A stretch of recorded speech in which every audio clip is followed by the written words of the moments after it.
ফেসবুকে ইনকাম বাড়ানোর জন্য অবশ্যই আপনাকে বর্তমানে ফেসবুকের অ্যালগরিদমটাকে বুঝতে হবে। আর এই অ্যালগরিদমটা আপনি বুঝে যদি না কাজ করেন তাহলে $100 ইনকাম হওয়া ভাই আসলে আপনার জন্য অনেকটাই কষ্টকর হয়ে যাবে। এবং মিনিমাম এখন যে ইনকামটা দিচ্ছে ফেসবুক, তো 5 থেকে 6 মাস লাগবে।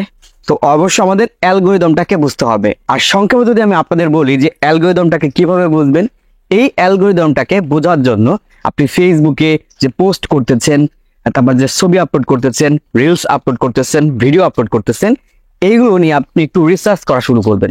কোন টাইমে আপনি পোস্ট করলে অডিয়েন্স আপনার পোস্টে বেশি রিয়েক্ট করে, ভালো পরিমাণে এঙ্গেজমেন্ট আসে, এগুলো যখন আপনি বুঝতে পারবেন এবং বেশি বেশি করে আপনি অনলাইনে অ্যাক্টিভ হয়ে কাজ করা শুরু করবেন, তখন আপনার এই যে পেজটা, এই পেজের অ্যালগরিদম আপনি নিজে বুঝতে পারবেন যে আমার কখন বা কোন টাইমে পোস্ট করা উচিত এবং কোনটা করলে কিভাবে আগের পোস্টের তুলনায় এই পোস্টে বেশি পরিমাণ আমার রিচ আসতে পারে, এঙ্গেজমেন্ট আসতে পারে।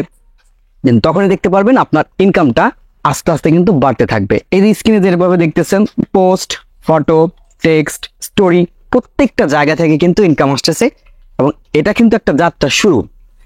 অনেকদিন আগে থেকে এই পেজটা একেবারে ডাউন ছিল, তো ভাবলাম যে অন্যভাবে বা অন্য প্রসেসে একটু কাজ করে দেখি। তো তখন দেখলাম যে হ্যাঁ, এখন আস্তে আস্তে বাড়তেছে, তাই বিষয়টা আপনাদের সাথে শেয়ার করলাম। তো যারা ইনকাম বাড়াতে চান আপনাদের ফেসবুক পেজের, অবশ্যই অ্যালগরিদমটা বুঝে কাজ করেন, তাহলে দেখতে পারবেন আপনার ইনকাম আস্তে আস্তে বাড়তে থাকবে।